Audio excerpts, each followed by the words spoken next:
नमस्कार दोस्तों, Dehradun study fund के यूट्यूब प्लेटफॉर्म पर आप सभी का बहुत बहुत स्वागत है। मैं हूं दोस्तों मोहित सिंह रावत और यहां पर आज जो हम डिस्कस करने वाले हैं ये प्रीवियस ईयर का क्वेश्चन पेपर है। देखिए दोस्तों, क्वेश्चन पेपर जो नंबर है यहां पर आज 15वां है।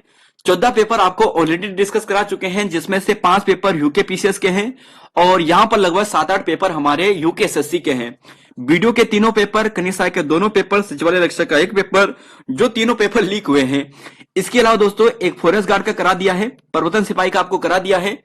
और देखिए दोस्तों, और भी पेपर आपको डिस्कस कराएंगे। टोटल 20 पेपर आपको डिस्कस कराने हैं, तो डिस्कस करेंगे आज की अपनी क्लास को।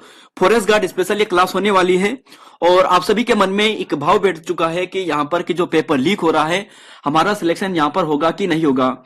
देखिए दोस्तों, सबसे पहले तो एक खुशी इस चीज की मनाइए कि जो आपका यहाँ पर जो रिजल्ट आना था पटवारी का, उससे पहले ये जानकारी हमें पता चल गई कि ये पेपर लीक हो गया है। अगर आपको ये पता न चलता कि पेपर लीक हो गया है और आप उम्मीद लगाए बैठते कि मेरा 75 में सिलेक्शन हो जाता, मेरा 85 में सिलेक्शन हो जाता, और यकीन मानिए जब मेरिट आती है तब आती 90 के आसपास, तो आपका सिलेक्शन होना नहीं था। तो यहां पर देखिए दोस्तों, एक अच्छी बात यह है कि हमें लीक की जानकारी पहले ही पता चल चुकी है और इससे क्या होगा कि अब हमारी जो तैयारी है और बढ़िया होगी और बेहतर होगी। बस हम सरकार से निवेदन कर सकते हैं, आयोग से निवेदन कर सकते हैं और उन्हें यहां पर परामर्श दे सकते हैं कि आगे इस प्रकार की कार्यवाही बिल्कुल ना हो। हमारे हाथ में केवल मेहनत है, वही हमें करनी है और उस पर हमें किसी भी प्रकार की कमी नहीं रखनी है। तो फॉरेस्ट गार्ड पर फोकस कीजिए, जो होगा देखा जाएगा, लेकिन अपनी तरीके से, अपनी तरफ से किसी भी प्रकार की कमी को हम नहीं रखेंगे। तो डिस्कस करेंगे दोस्तों आज की अपनी क्लास को, ज्यादा समय नहीं लेंगे, शुरुआत से चलते हैं। क्वेश्चन नंबर 1 से डिस्कस करेंगे, तो डिस्कस करते हैं। पहला क्वेश्चन है यहां पर और पूछा गया है कि निम्नलिखित में से कौन सा देश अफ्रीका महाद्वीप में अवस्थित नहीं है। गेबन, गुयाना, गिनी और गिनी बिसाओ आपके ऑप्शन में है और सही आंसर दोस्तों इसका ऑप्शन नंबर बी है, यानी गुयाना यहां पर बिल्कुल सही है। देखो दोस्तों, अभी डिटेल से यहां पे कुछ डिस्कस भी करेंगे, लेकिन क्वेश्चन नंबर 2 पे चलते हैं। तब तक संसार में सबसे लंबी जो धरातलीय पर्वत श्रृंखला है यह कौन सी है। Rocky, Andes, Himalaya, Alps. तो सही आंसर की बात करें तो यह है ऑप्शन नंबर डी, यानी बात करें एंडीज पर्वत श्रृंखला है। क्वेश्चन नंबर 3 पर चलते हैं। देखिए पूछा गया है यहां पर क्वेश्चन नंबर 3 पे कि जहां पर पूर्वी घाट और पश्चिमी घाट मिलते हैं वह कौन सी पहाड़ी है। नीलगिरी, कार्डामोम पहाड़ियां, अन्नामलाई की पहाड़ियां और यहां पर है सह्याद्री पहाड़ियां। तो क्वेश्चन नंबर 3 का जो सही आंसर है दोस्तों यह है ऑप्शन नंबर ए, यानी नीलगिरी की पहाड़ी यहां पर बिल्कुल सही है। ध्यान रखिएगा इसके बारे में कुछ इंपॉर्टेंट फैक्ट, जैसे कि बात करें ये तमिलनाडु प्लस केरल में आपको मिलने वाली है। इसकी सबसे जो ऊंची चोटी है उसका नाम है डोडा बेटा। डोडा बेटा इसकी सबसे ऊंची चोटी है। और अगर आपको ऐसा प्रश्न पूछा जाता है कि जो यहां पर है यानी दक्षिण भारत की सबसे ऊंची चोटी, दक्षिण भारत की सबसे ऊंची चोटी, तो दक्षिण भारत की सबसे ऊंची चोटी आपको पूछा जाए, दक्षिण भारत की सबसे ऊंची चोटी तो कौन सी है, जरा कमेंट बॉक्स में लिखिए तब तक, जब तक मैं प्रश्न लिखता हूं। सबसे ऊंची चोटी और उसकी हाइट भी लिखेगा।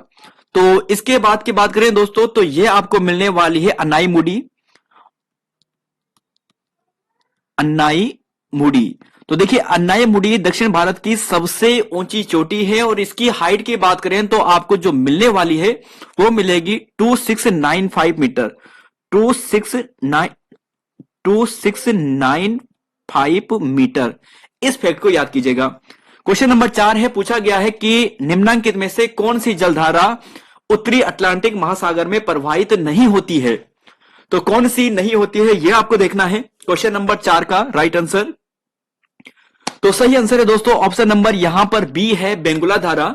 और ध्यान रखिएगा बेंगुला एक ठंडी जलधारा है और जो ये अफ्रीका महाद्वीप है, यानी जो यहां पर बात करें अफ्रीका महाद्वीप, यहां पे दक्षिण अफ्रीका है, इस दक्षिण अफ्रीका महाद्वीप के यहां पर ये ऐसे चलती है, यानी नीचे से इस तरीके से बढ़ती है ऊपर की ओर, और इस धारा का नाम है बेंगुला धारा। क्या नाम है?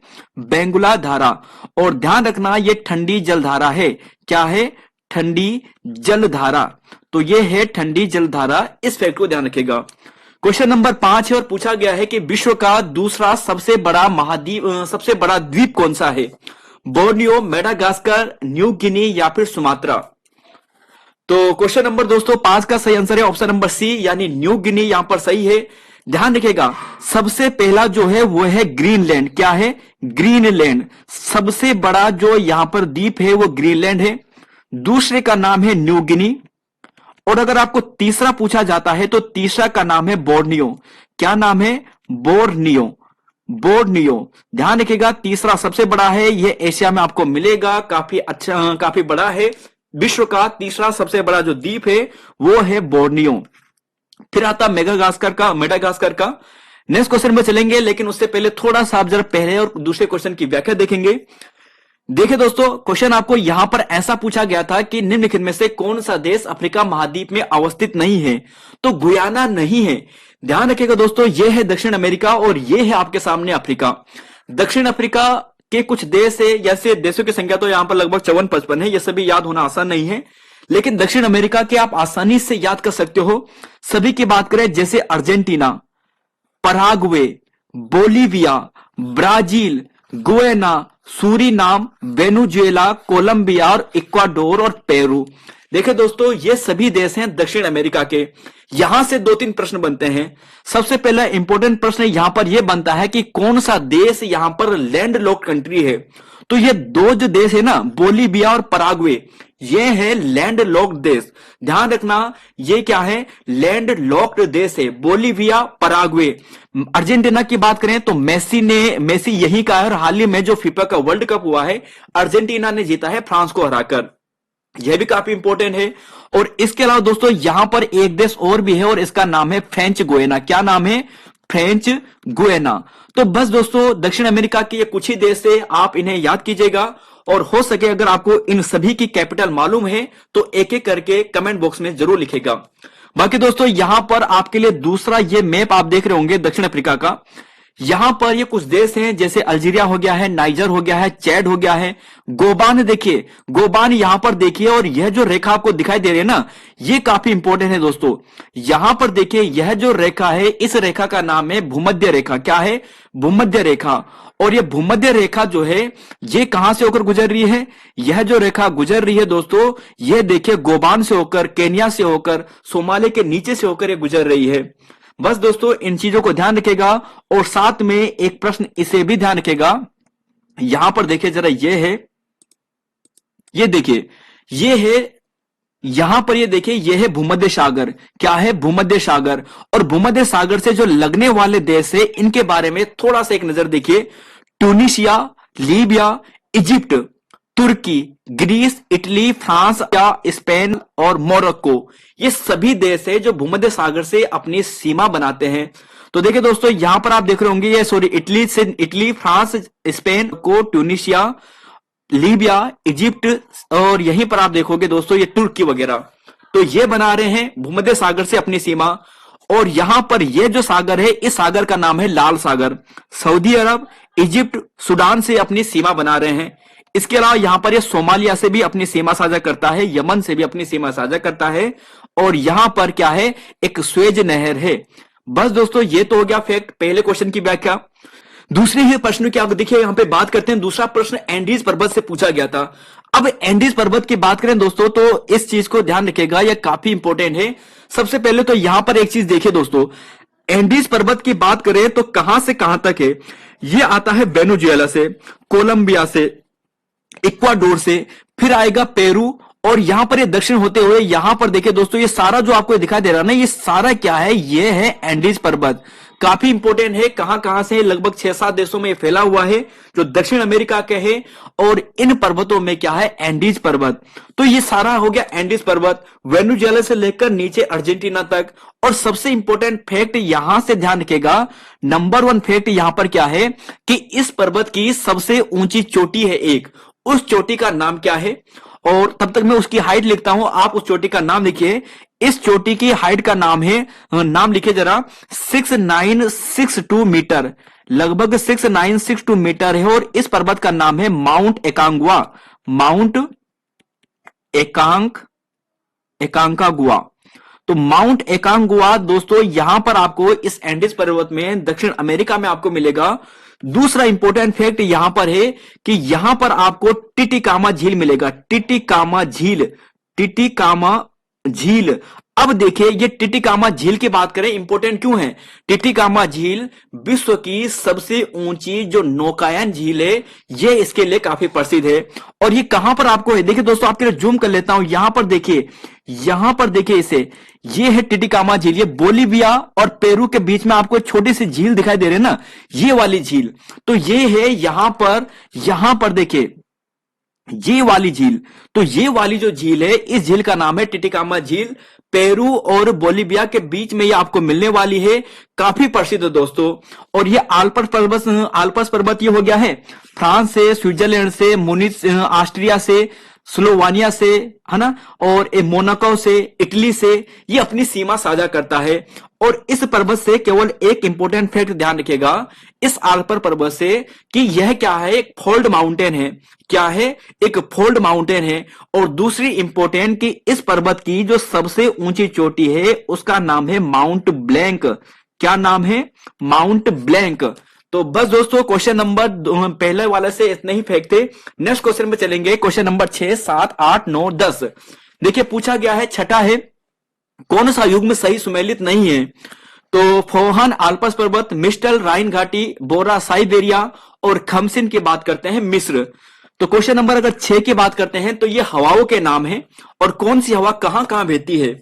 तो 6 की बात करते हैं तो राइट आंसर दोस्तों इसका है ऑप्शन नंबर बी, बोरा साइबेरिया में नहीं है।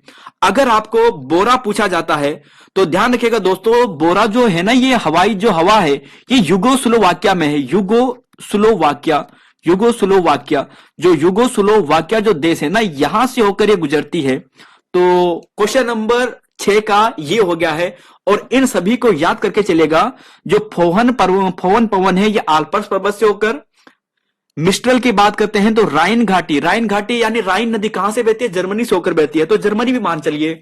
खमसिन मिस्र से होकर बहती है। क्वेश्चन नंबर 7 है और पूछा गया है कि कौन सा विश्व की सबसे लंबी नदी है? विश्व की दूसरी पूछा है यहां पे, दूसरी कौन सी है? पहली तो होती है, पहली है नील नदी और दूसरी जो है दोस्तों उसका नाम है अमेजन नदी। और ये अमेजन नदी है ना, ये जो दक्षिण अमेरिका है ना, इसी एंडीज पर्वत से होकर गुजरती है और ब्राजील से होकर निकलती है। तो ध्यान रखिएगा अमेजन नदी आपको यहां पर मिलने वाली है। और यह जो यांग तीसी नदी है ना, ये भी इंपॉर्टेंट है, एशिया की, देखिए दोस्तों ये एशिया की सबसे लंबी नदी है। यांग तीसी नदी की बात करते हैं तो ये एशिया की सबसे लंबी नदी है। चीन में यह नदी आपको मिलने वाली है, इसे भी ध्यान रखिएगा, पहली, दूसरी, तीसरी।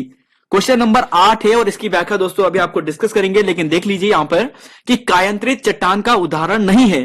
क्वार्ज, मार्बल, नाइस और डोलोमाइट, कौन सा यहां पर सही होने वाला है क्वेश्चन नंबर 8 का? तो राइट आंसर दोस्तों यहां पर ऑप्शन नंबर डी यानी डोलोमाइट। क्वेश्चन नंबर 9 की बात करते हैं कि पूछा है कि कौन सा पठार अरावली और विंध्य श्रेणियों के मध्य में स्थित है? तो इस पर्वत का नाम है दोस्तों, यहां पर बात करें मालवा का पठार, अरावली और विंध्य श्रेणियों के बीच में मालवा का पठार है। और अरावली से दोस्तों बहुत सारी नदियां आती है ना, लूनी नदी भी यहीं से निकलती है अरावली के पहाड़ से, फिर वहां पे आती है, कहां पे आती है? लूनी अरावली से निकलती है, अरावली की पहाड़ी से। उसके बाद ये कच्छ की खाड़ी में क्या हो जाती है? लुप्त हो जाती है। और कभी अगर पानी ज्यादा हो जाए तो वो अरब सागर में भी चली जाती है।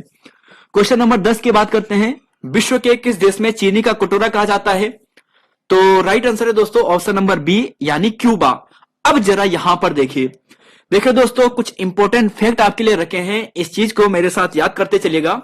आग्नेय चट्टान की बात करते हैं, जो सबसे पहले चट्टान बनती है जब लावा मैग्मा एकदम गर्म होते हैं, तो उस स्थिति में इसे प्राथमिक चट्टान कहते हैं। ग्रेनाइट, बेसाल्ट आग्नेय चट्टान के उदाहरण हैं। ग्रेनाइट, बेसाल्ट आग्नेय चट्टान के उदाहरण हैं। फिर आता है दूसरा अवसादी चट्टान। क्या आता है? अवसादी चट्टान। अब इसका देखिए, इसमें बात करते हैं तो ये दूसरी स्थिति बनती है और यहां पर ध्यान रखिएगा किसे द्वितीयक चट्टान कहते हैं। और बलवा पत्थर, चूना पत्थर, डोलोमाइट अवसादी चट्टान की यहां पर क्या है? प्रकार है। तीसरा आता है रूपांतरित चट्टान, यानी इन्हीं से क्या होती है? रूपांतरित होती है, चेंज होती है। इसी को कायांतरित चट्टान भी कहते हैं। और इस चट्टान की बात करते हैं तो तृतीयक चट्टान है और इसके एग्जाम्पल है सिस्ट, नीश, क्वार्जाइट और मार्बल। देखिए दोस्तों, अभी ऑप्शन में आपको यही पूछा गया था, जो कायंत्री चट्टान है ना, क्वार्जाइट भी है, देखिए क्वार्जाइट है, मार्बल है, नाइस है, ये कायंत्री चट्टान के प्रकार है। और डोलोमाइट की बात करते हैं तो ये अवसादी चट्टान के बारे में है। अब जरा यहां पे लास्ट वाला प्रश्न था, यहां पे क्वेश्चन नंबर 10 का, कि चीनी का कटोरा किसे कहते हैं। चीनी के कटोरे से संदर्भ में कुछ महत्वपूर्ण प्रश्न आपके लिए रखे हैं। एक बार आपके लिए जूम कर लेता हूं, क्योंकि बहुत से स्टूडेंट क्या करेंगे, अगर आपके लिए ऐसा प्रश्न बन जाएगा कि सर्वाधिक चीनी उत्पादक राज्य कौन सा है, और सब क्या करेंगे, उत्तर प्रदेश पर चले जाएंगे। क्यों चले जाएंगे, क्योंकि अभी तक पहले उत्तर प्रदेश था, लेकिन दोस्तों अब उत्तर प्रदेश नहीं है। 2021-22 के टोटल आंकड़ों के आधार पर 2022 में रिपोर्ट आई है कि महाराष्ट्र में सर्वाधिक चीनी उत्पादन हुआ है। दूसरा स्थान उत्तर प्रदेश का है। उत्तर प्रदेश पहले सबसे ज्यादा चीनी उत्पादन करता था, लेकिन अब उत्तर प्रदेश दूसरे नंबर पर आ गया है। महाराष्ट्र की बात करें तो लगभग 135 मीट्रिक टन यहां पर चीनी उत्पादन इन्होंने किया है। उत्तर प्रदेश की बात करें तो इन्होंने 108 मीट्रिक टन चीनी उत्पादन किया है। और इस फैक्ट को दोस्तों ध्यान रखिएगा कि इसका कारण यह है कि इन्होंने जो चीनी उत्पादन है ना, ये यहां पर कम क्यों हो रहा है। कारण इसका यह बताया जा रहा है कि जो उत्तर प्रदेश की सरकार है, इन्होंने जो गन्ना बन रहा है ना, गन्ना से चीनी बनेगा या फिर किसी और माध्यम से, चाहे शकरकंद से या किसी और माध्यम से चीनी बनेगा, तो गन्ने का प्रयोग ज्यादा किस रूप में कर रहे हैं, इथेनॉल के रूप में कर रहे हैं। और इसलिए इथेनॉल उत्पादन में उत्तर प्रदेश अग्रणी राज्यों में से है। फिर देखिए यहां पर ये लेटेस्ट रिपोर्ट है दोस्तों, अक्टूबर 2022 के अनुसार। यहां पर ये न्यूज था AR की जो ऑल इंडिया रेडियो है, उसके माध्यम से जो ये न्यूज आर्टिकल है उनका है। यहां पर बताया गया है, भारत विश्व में चीनी का सबसे बड़ा उत्पादक देश बन चुका है। चीनी का सबसे बड़ा उत्पादक देश भारत बन चुका है। दूसरा बड़ा निर्यातक देश बन चुका है। देखिए, उत्पादक में तो भारत नंबर 1 पर आ चुका है, जबकि निर्यातक की बात करते हैं तो निर्यातक में भारत का दूसरा स्थान आ चुका है। ऐसे प्रश्न दोस्तों अक्सर बन जाते हैं, इसलिए आपके सामने रखे हैं। नेक्स्ट क्वेश्चन पे चलेंगे, क्वेश्चन नंबर 11, 12, 13। देखिए दोस्तों, अगर व्याख्या ज्यादा देरी हो रही है तो हम इसे जल्दी जल्दी भी करेंगे। क्वेश्चन नंबर 11 पे चलते हैं। कौन सी नदी सतलुज नदी की सहायक नदी नहीं है। सतलुज की सहायक नदी कौन सी नहीं है। बांसपा, स्पीति, ब्यास, और यहां पर आपको देखना है। तो सतलुज की सहायक नदी कौन सी नहीं है। तो देखिए दोस्तों, अगर इस प्रश्न की बात करें तो आपको जो राइट आंसर मिलने वाला है ये मिलेगा ऑप्शन नंबर सी, यानी राबी। अब देखिए दोस्तों, इस राबी नदी की बात करते हैं ना, तो यह जो सहायक है ये तो चेनाब नदी की सहायक है। किसकी सहायक है, चेनाब नदी की ये सहायक है। और दूसरी इंपॉर्टेंट बात, इस नदी पे, राबी नदी पे 2 महत्वपूर्ण डैम हैं। एक डैम का नाम है थीन डैम। क्या नाम है, थीन डैम। और दूसरे डैम का नाम है चेमेरा डैम। चेमेरा डैम। तो 2 डैम आपको मिलेंगे राबी नदी पे। और सतलुज की बात करते हैं तो सतलुज दोस्तों ये राकस ताल से होकर गुजरती है, यानी राकस ताल। राकस ताल, देखिए जो राकस ताल है ना, ये तिब्बत से होकर आती है। राकस ताल से ये नदी आती है। और इस नदी की बात करें तो इसमें कुछ महत्वपूर्ण परियोजना है। जैसे बात करें नाथपा झापरी, ये बहुत पहले यूकेएसएससी ने पूछा था।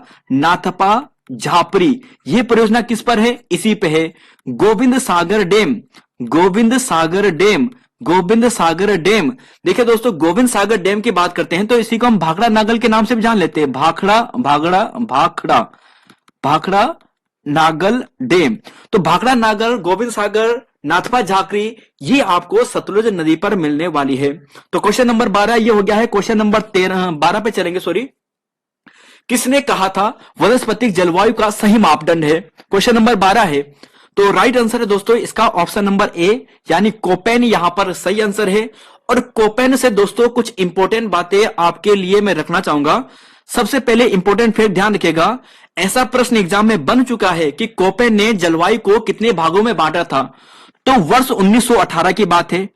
1918 में इस कोपेन महाशय ने जलवायु को 5 भागों में बांटा था। सिंपल प्रश्न बनेगा, एग्जाम अगर इजी लेवल का बनेगा तो ऐसा प्रश्न बनेगा कि कितने भागों में बांटा था, 5 भागों में बांटा था जी। अब यहां पर इसने अलग अलग नाम दे दिए, अलग अलग कोड रख दिए हैं। इनके कोड से भी कई बार प्रश्न बनते हैं और सभी कोड को याद करना पॉसिबल भी नहीं है।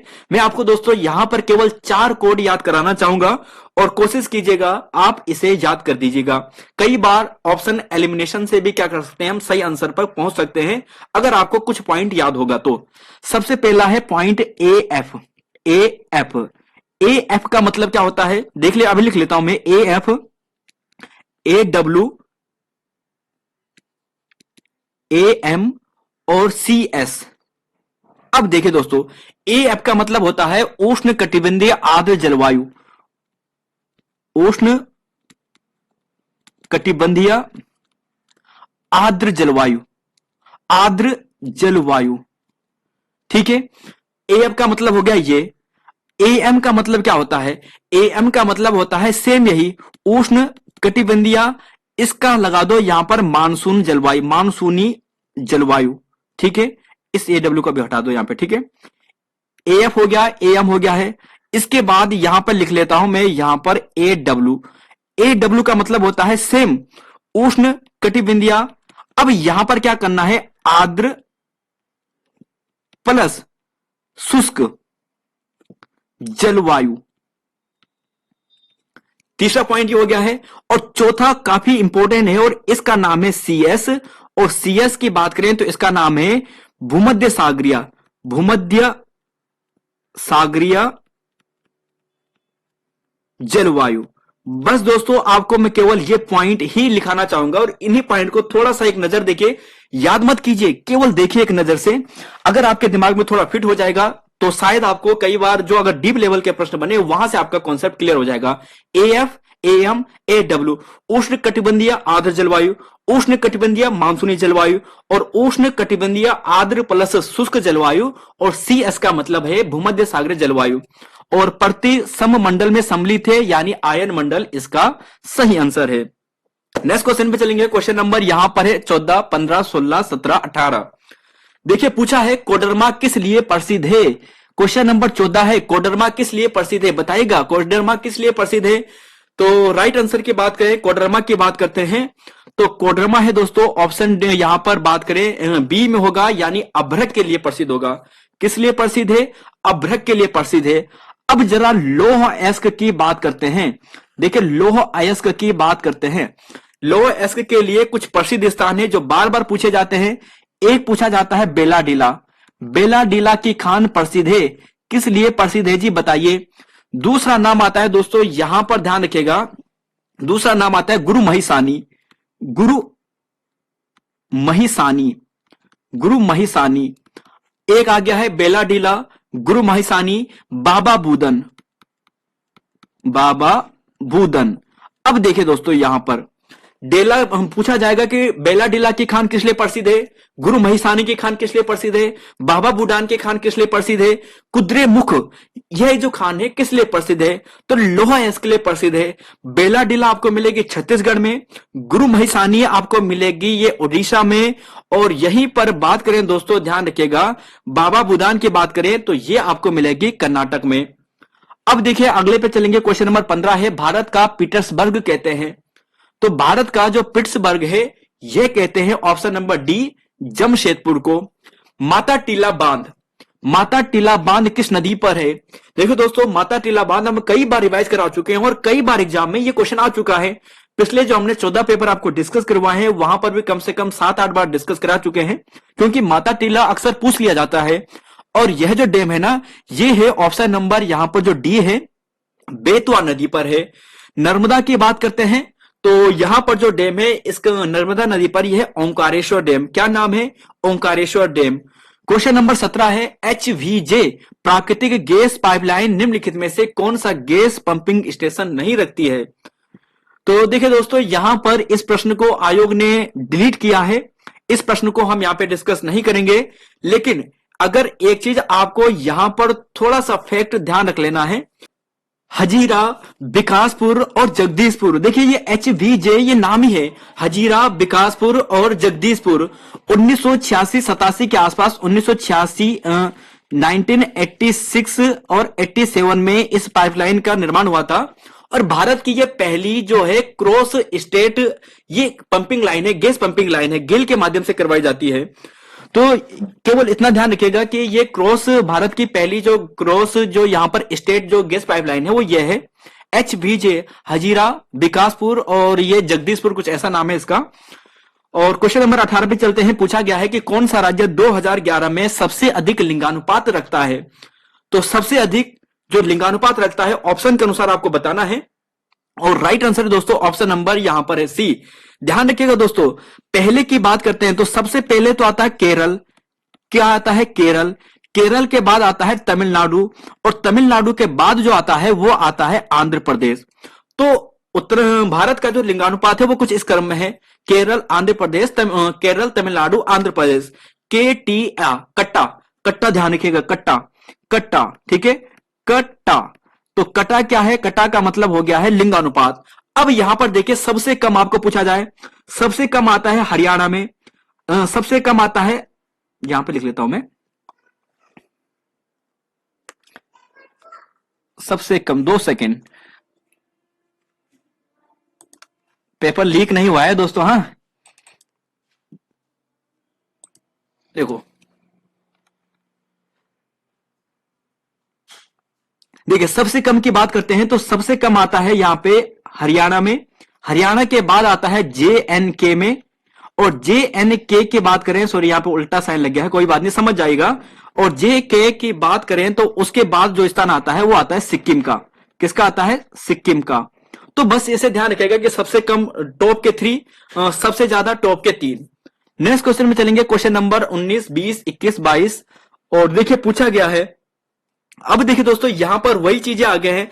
अभी आपको कुछ याद करवाया था, कुछ याद होगा शायद, AF, AW वगैरह ना, तो शायद हल्का सा आपको याद होगा। तो फिर भी क्वेश्चन नंबर 19 पे बात करते हैं फिलहाल। कौन सा लक्षद्वीप, देखिए लक्षद्वीप की बात कर रहे हैं, द्वीप समूह का अंग नहीं है। तो देखिए दोस्तों ये फैक्ट वाला है, रटना है, और इसका जो सही आंसर है वह है तिलोंचोंग। क्या है? तिलोंचोंग। अगाथी, कावरती, कल्पेनी, ये है लक्षद्वीप समूह के अंग है। क्वेश्चन नंबर 20 है और काफी डीप लेवल का प्रश्न है। देखिए पीसेस लेवल का है तो पीसेस में तो ऐसे प्रश्न आएंगे ही। कोपेन भारत के विशाल मैदान के जलवायु के लिए कौन सा शब्द का प्रयोग किया गया है? कौन से शब्द का प्रयोग किया गया है ये आपको बताना है।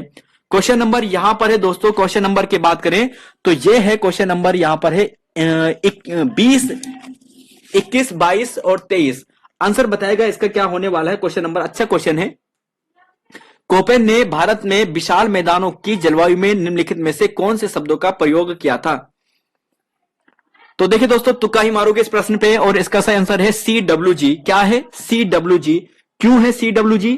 देखिए दोस्तों CWG आपको मिलेगा यहां पर, क्या है? मैदानी भाग वाला जो पार्ट है। AW की बात करते हैं, AW का मतलब होता है जो भारत, ये हमारा भारत हो गया है। देखिए भारत का एक हल्का सा चिन्ह यहां पे बना लेते हैं, और यहां पर देखिए जो ये कर्क रेखा जा रही है, कर्क रेखा, कर्क रेखा की बात करते हैं तो कर्क रेखा के दक्षिण वाला जो भाग है, यानी यहां पर ये वाला, इस भाग में जो आता है वो आता है, यहां पर आता है AW। क्या आता है? AW। तो कर्क रेखा से नीचे वाले में AW आ गया है। फिर देखिए जो ये वाला है, ये वाला मतलब जो हमारी पश्चिमी घाट वाला भाग आ गया, पश्चिमी घाट वाला, ये वाला पश्चिमी घाट। तो अगर ऐसा पूछा जाएगा कि पश्चिमी घाट में कौन सा आता है, तो पश्चिमी घाट में जो आता है उसका नाम है दोस्तों, ध्यान रखिएगा, उसका नाम है यहां पर AMW। AMW।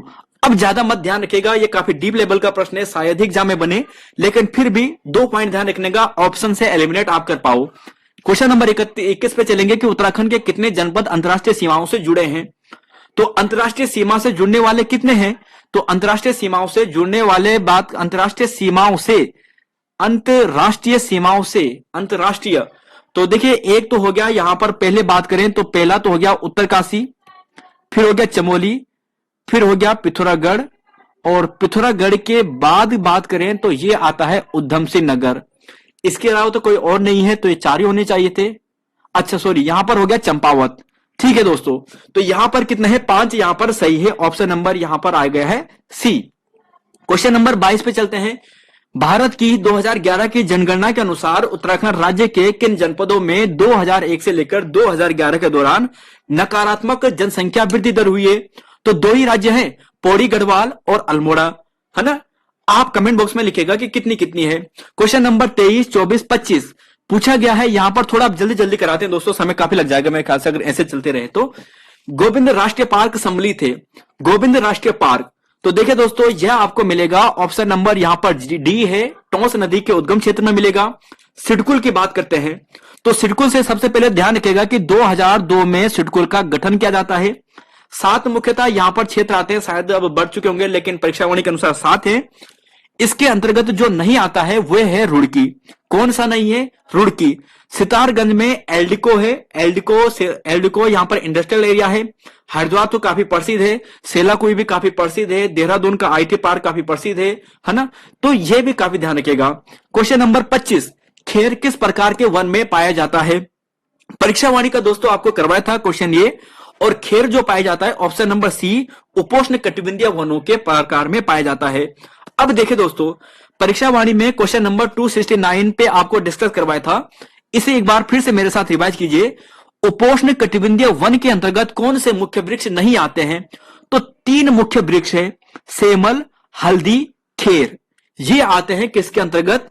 ये आते हैं उपोष्ण कटिबंधीय वन के अंतर्गत, यानी लगभग 1000 मीटर से नीचे वाले क्षेत्र में।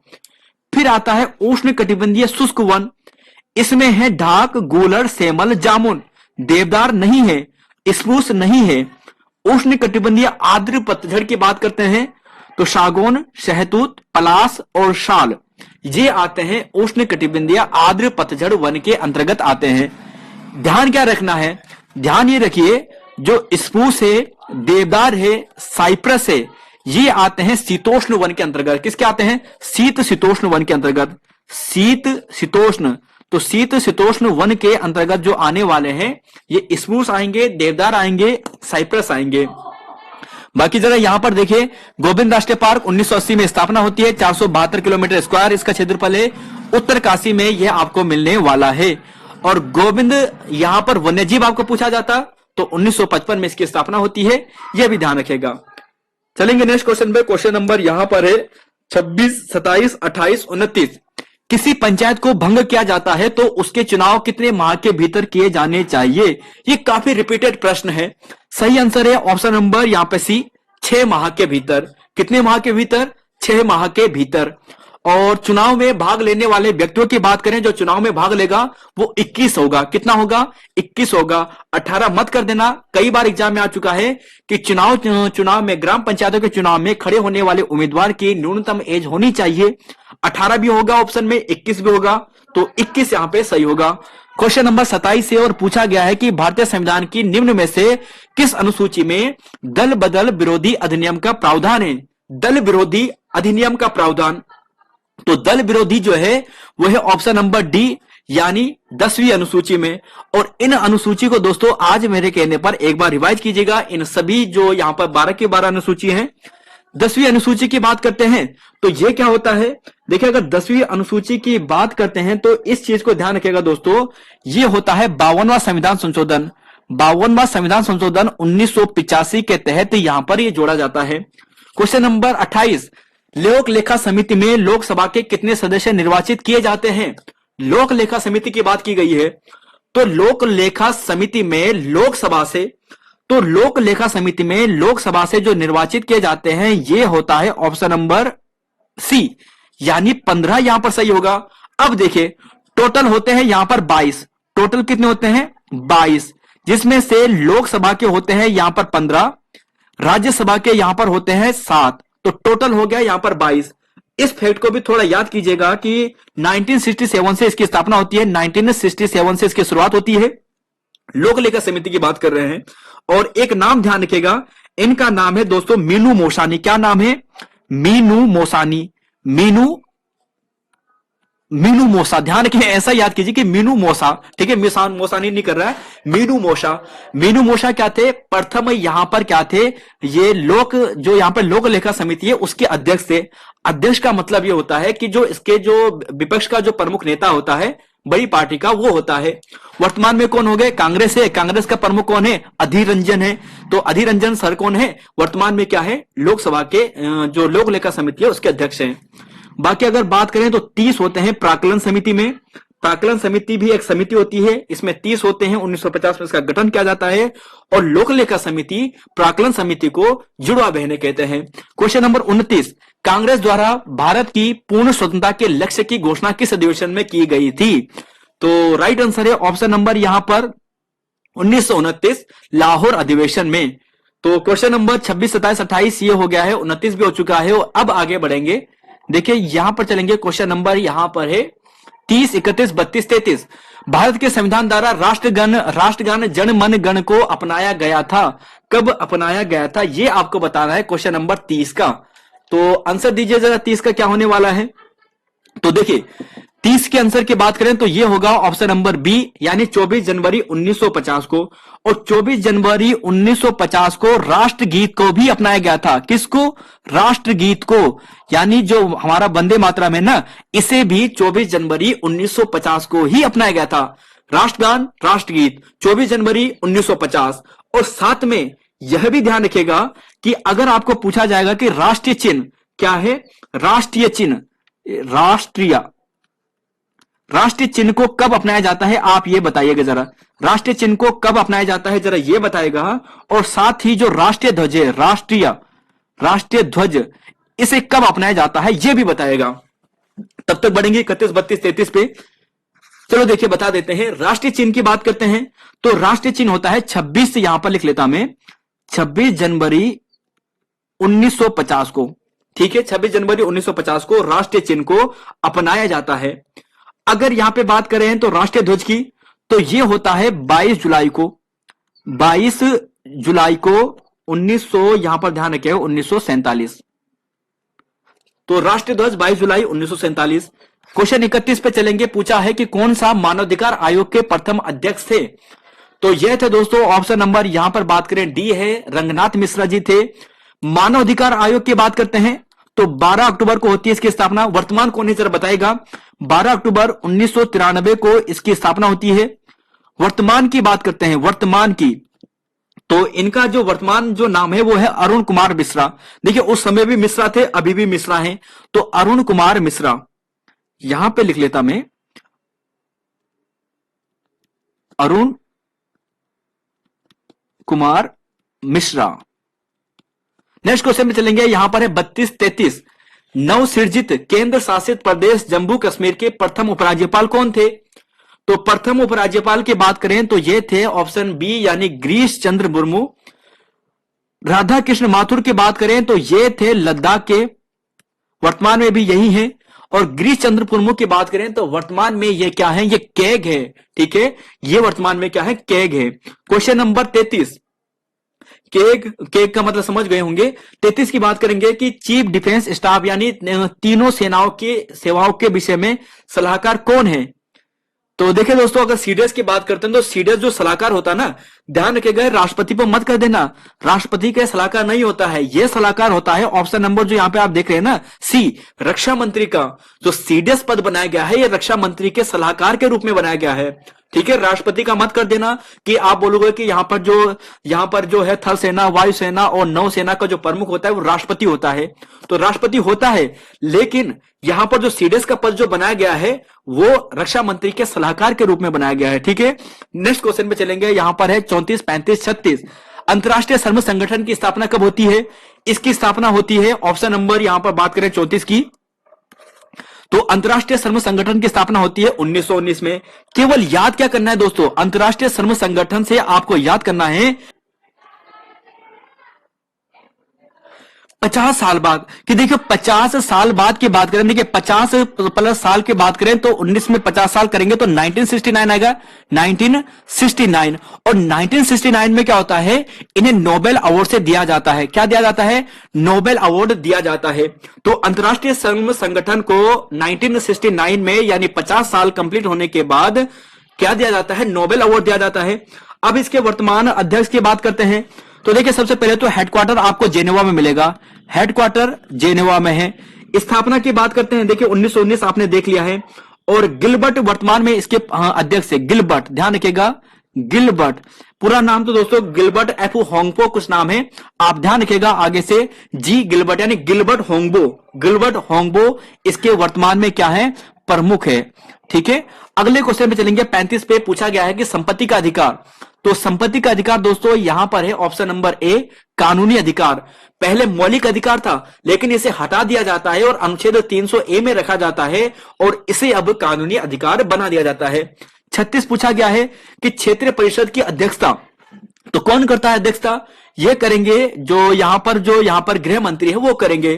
क्षेत्रीय परिषद से दोस्तों कुछ आपके लिए प्रश्न यहां पे रखा है, इसे आपके लिए डिस्कस करते हैं।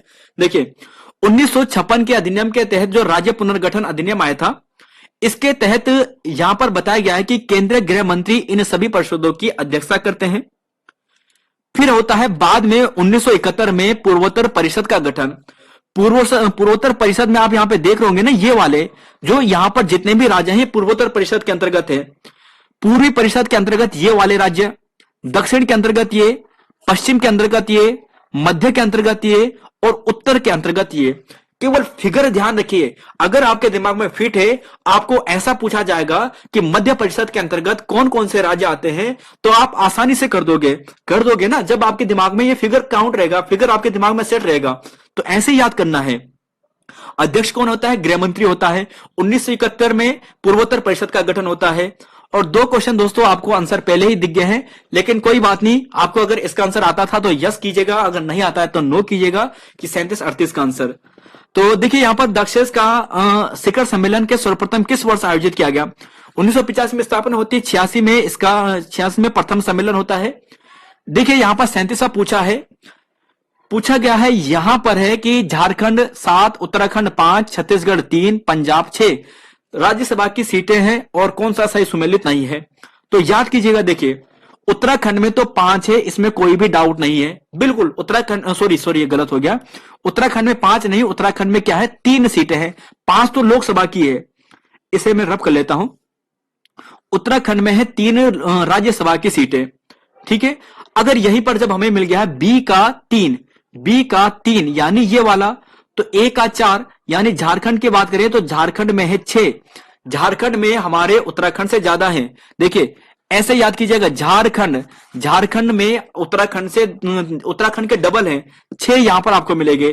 फिर देखिए यहां पर बात करें छत्तीसगढ़ की, तो छत्तीसगढ़ की बात करें तो सी का मतलब मिलेगा, सी का मतलब 2।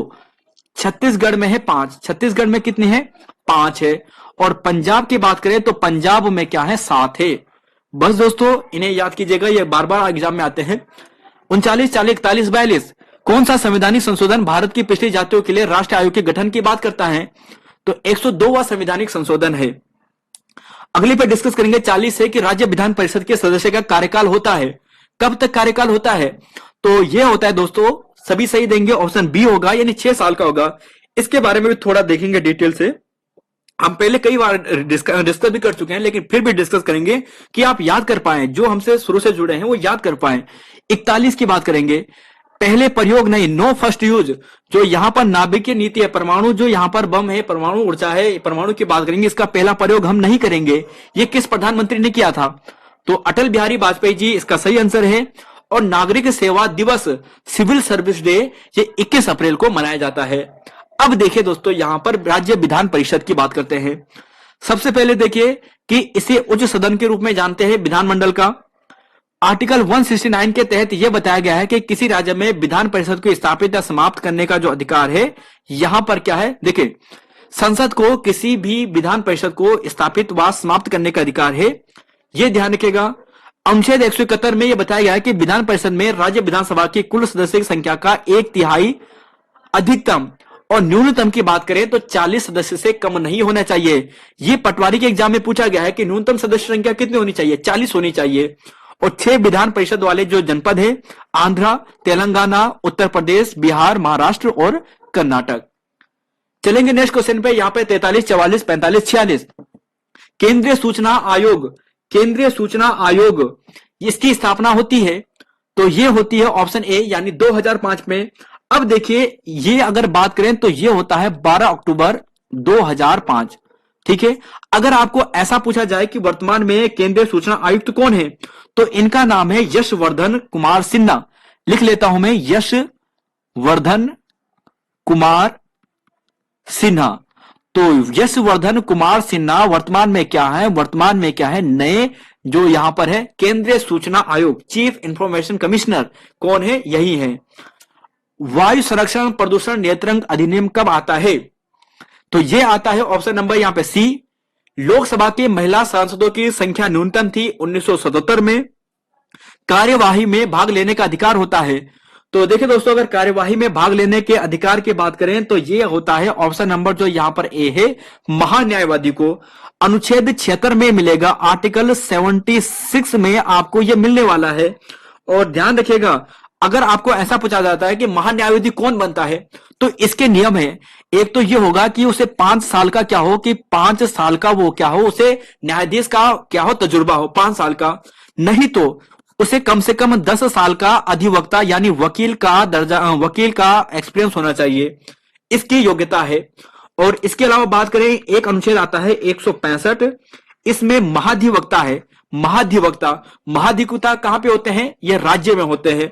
जैसे ये केंद्र में होता है महान्यायवादी, ऐसे महाधिवक्ता 165 अनुच्छेद में राज्य में होते हैं। नेक्स्ट क्वेश्चन पे चलेंगे, 47, 48, 49, 50 और 51। पूछा है उत्तरांचल नाम परिवर्तन निम्नलिखित में से किस वर्ष अस्तित्व में आया? तो किस वर्ष अस्तित्व में आया?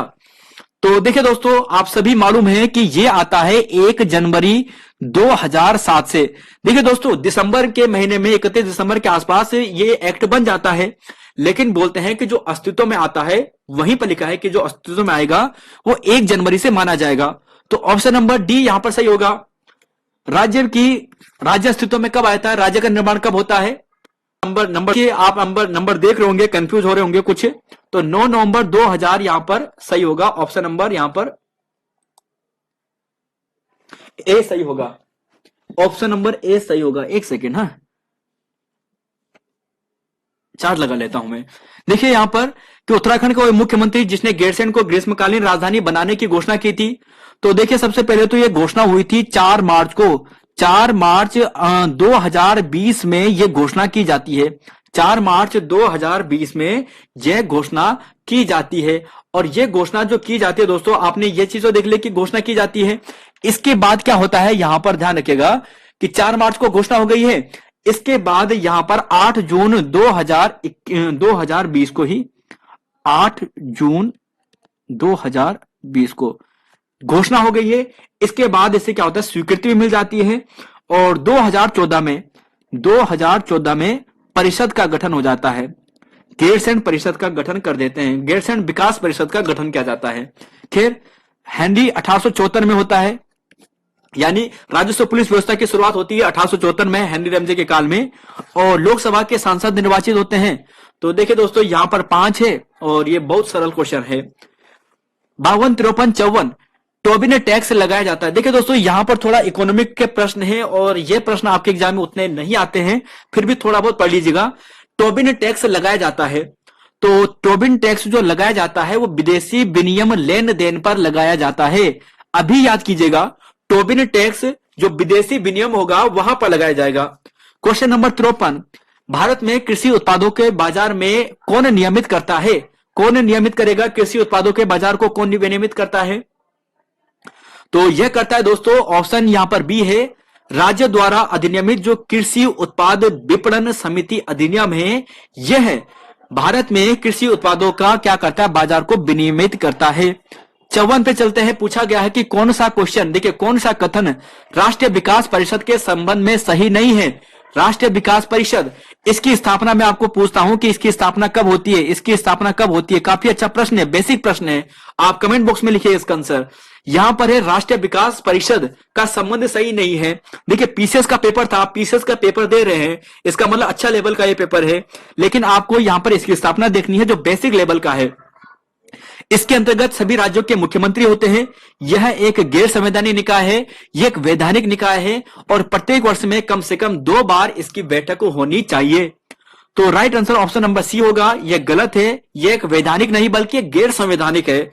ध्यान रखिएगा, गैर संवैधानिक है, कानूनी नहीं है, यह है संवैधानिक, गैर संवैधानिक।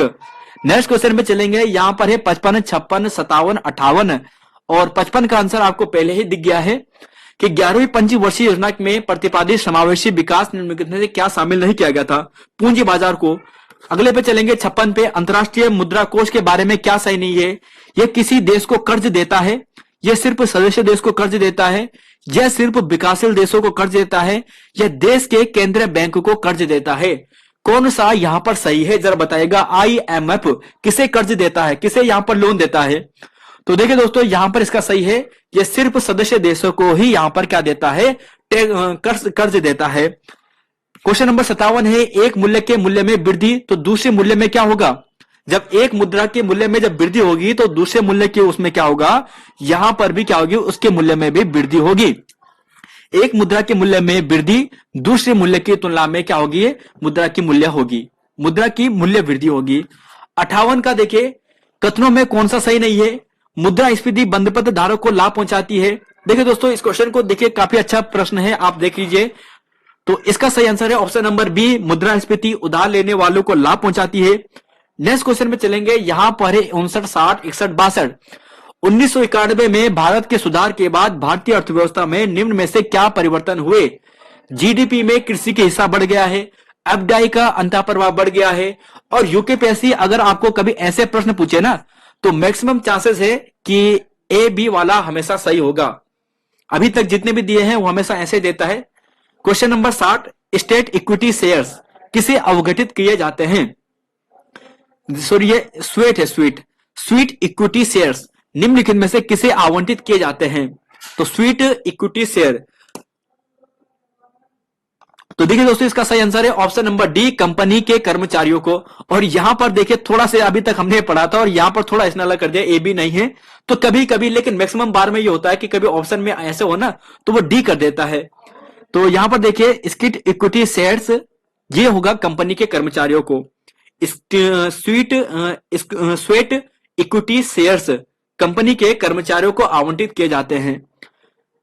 राष्ट्रीय खाद्य सुरक्षा की शुरुआत किन वस्तुओं के उत्पादन के लिए की गई है? तो राष्ट्रीय खाद्य सुरक्षा अभियान, इसकी बात करते हैं। तो देखिए दोस्तों इसकी बात करते हैं तो ये होता है उपयुक्त सभी। और ध्यान रखिएगा यहां पर जो एक्ट आता है ये आता है 2013 में। कब आता है? 2013 में। भारत में किस प्रकार की कर प्रणाली है? तो देखिए दोस्तों ये आयोग ने डिलीट किया है इस प्रश्न को, यहां पर ध्यान रखिएगा। 63-64 कौन सी योजना रोलिंग प्लान की कही जाती है? तो रोलिंग प्लान कही जाती है ऑप्शन नंबर सी, यानी छठी परियोजना। कौन सा कथन सही नहीं है? NNP GNP माइनस घिसावट। तो देखिए दोस्तों ये काफी डीप है और वैसे बात करें तो इसका आंसर ऑप्शन नंबर सी है, ए और बी दोनों सही है। क्वेश्चन नंबर यहाँ पे 65, 66, 67, देखिए थोड़ा उसके आगे ना इकोनॉमिक्स के ज्यादा प्रश्न है यहाँ पे पीसेस के लेवल में। विदेशी प्रत्यक्ष निवेश का उदाहरण नहीं है, फॉरेन डायरेक्ट इन्वेस्टमेंट का उदाहरण नहीं है। तो क्वेश्चन नंबर अगर 65 की बात करें तो यहां पर यह होगा कि विदेशों में जो फार्मा कंपनी है इनके द्वारा जो निर्गत बॉन्ड है उसके स्टॉक को क्रय करना। 66 है, विश्व व्यापार संगठन में सभी कारणों से कभी कभी आलोचना की जाती है सिवाय इसके। तो देखिए दोस्तों यह भी काफी अच्छा प्रश्न है और इसे आयोग ने डिलीट किया है इस प्रश्न को भी। प्राथमिक घाटा शून्य है, उधार की राशि होगी। तो इसका सही आंसर है ऑप्शन नंबर सी, ब्याज भुगतान के ठीक बराबर। देखिए दोस्तों कुछ प्रश्न ऐसे ना जो काफी डीप लेवल के हैं, अगर आप इन चीजों को नहीं आते तो आप इन्हें इग्नोर कर सकते हो, है ना। लेकिन जो अच्छे प्रश्न है उन्हें आपको याद करना है, उसे समझना है। खैर यहाँ पे चलते हैं, 68 पे चलते हैं। अब थोड़ा ठीक आ गया प्रश्न। UNDP मानव विकास रिपोर्ट लिंग असमानता सूचकांक की शुरुआत कब से होती है? UNDP का आपको देखना है 68 का। तो राइट आंसर है दोस्तों इसका 2010 से शुरुआत होती है। UNDP की बात करते हैं, UNDP की कब होती है स्थापना? यह होती है 22 नवंबर 1965 को। 22 नवंबर 1965 को इसकी स्थापना होती है और आचिम स्टेनर इसके हेड है और हेडक्वार्टर आपको यहां पर इसका न्यूयॉर्क में मिलेगा। कहां पे मिलेगा? न्यूयॉर्क में इसका हेडक्वार्टर मिलेगा, न्यूयॉर्क में।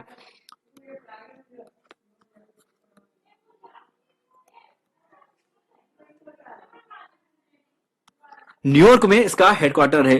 क्वेश्चन नंबर यहां पे है फिर 69 की UNDP रिपोर्ट 2020 में मानव विकास सूचकांक की रैंक कितनी थी? तो देखिए दोस्तों अब तो इन्होंने शायद बंद कर दी है, लेकिन उस समय की बात करें 2020 के अनुसार 2021 के आसपास आई थी ये। तो उस समय भारत की रैंक थी 131। MSI का हाल ही में एक नया वो किया गया था, नए क्राइटेरिया बनाया गया था, तो 2020 में बनाया गया था और गिल्ड एंड सिक्योरिटीज कहलाती है। तो देखिए दोस्तों ये सरकारी जो सिक्योरिटी होती है ना, प्रतिभूतियां होती है, तो ये कहलाती है option number B. Question number यहां पे चलेंगे 72, 73, 74 बहुपक्षीय विनोद गारंटी अभिकरण MIGA संबंधित है। तो ये है ऑप्शन नंबर ए विश्व बैंक से। कुछ फैक्ट याद करने हैं, MIGA विश्व बैंक से है। जीएसटी की बात की गई है, जीएसटी में किस प्रकार के कर को समाप्त किया गया है। जीएसटी की बात करते हैं तो जीएसटी लाने से पहले कुछ कर हुआ करता था, उसे समाप्त किया गया है। वह जो कर था उसका नाम था वेट, मूल्य संवर्धित कर इसे कहते थे, और उसके बाद जीएसटी लाया जाता है। 74 कौन सा प्रतिष्ठान उत्तराखंड में स्थित नहीं है। CBRI central building research industry unit, कुछ इंडस्ट्री है, कुछ ऐसे नाम इसका। ONGC, BHEL, HAL। तो देखिए दोस्तों HAL हमारे यहां पर नहीं है, ऑप्शन नंबर सी यहां पर सही होगा। नेक्स्ट क्वेश्चन में चलेंगे, यहां पर है 75, 76, 77, 78, 79। देखिए यहां पर है 75 से उत्तराखंड में वेट कब से लागू होता है। अब उत्तराखंड के क्वेश्चन आ चुके हैं, अब सरल लगेंगे। उत्तराखंड में वेट शुरू होता है तो 2005 राइट आंसर। किन पर्वतीय जिलों में 2020 और 2021 में चाय विकास कार्यक्रम संचालित किए गए हैं। तो अच्छा प्रश्न है दोस्तों, इस प्रश्न को शायद आयोग पूछ ना दे दोबारा, करंट अफेयर का है। 2020-21 में चाय विकास कार्यक्रम में संचालित किया गया है, तो ध्यान रखना 9 यहां पर सही होगा। किस प्रकार के बैंकों को 2020-21 में संख्या न्यूनतम थी, तो इसका आंसर है ऑप्शन नंबर यहां पर डी, यानी जिला सहकारी बैंकों की संख्या न्यूनतम थी। अनुवांशिकी के पिता किसे कहा जाता है, जेनेटिक्स के पिता कहा जाता है, तो यह कहा जाता है जोहान ग्रेगर मेंडल को। ऑप्शन नंबर यहां पर डी, रामसर स्थल है। तो रामसर की बात करें, देखिए दोस्तों ये क्या है जरा बताइएगा। तो देखिए दोस्तों ये है ऑप्शन नंबर यहां पर सी, यानी अंतरराष्ट्रीय महत्व की आर्द्र भूमियां, यानी जो वेटलैंड होता है उससे संबंधित है। 1971 में पहली यहां पर क्या होती है, एक बैठक होती है ईरान के राम शहर में, ईरान के रामसर शहर में। तो ईरान के रामसर शहर में सबसे पहली बैठक होती है। 1977 से मनाने की बात होती है, जो वेटलैंड डे हम मनाते हैं ये 2 फरवरी को मनाया जाता है, 2 फरवरी को मनाया जाता है। और 2000 यहां पर ध्यान रखिएगा, अगर आपको पूछा जाए इसकी थीम, तो इसका नाम है wetland action for peoples and nature. Wetland action for people and nature. 2021 में शास्त्र में नोबेल पुरस्कार से किसे सम्मानित किया गया है, रसायन का आपको पूछा गया है। 2021 में रसायन का नोबेल पुरस्कार किसे दिया गया है, तो किसे दिया गया है, तो देखिए दोस्तों यहां पर ध्यान रखिएगा कि इनका नाम वैज्ञानिक है, कुछ ऐसा ही है, और इसका नाम है ऑप्शन सी, यानी बेंजामिन से। 26वां जलवायु परिवर्तन सूचकांक कोप 26 कहां पर होता है, तो कोप 26 होता है ऑप्शन नंबर सी। देखिए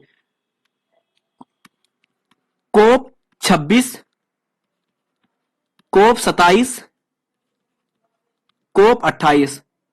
देखिए कोप 26 होता है 2021 में ग्लासगो में, ये होता है 2022 में ये होता है मिस्र में। कहां पे होता है, मिस्र में।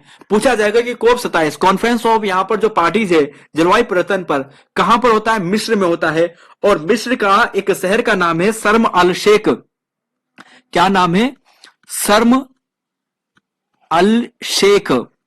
तो देखिए दोस्तों यह है शर्म अल शेख, इसका नाम है, वहां पर होता है।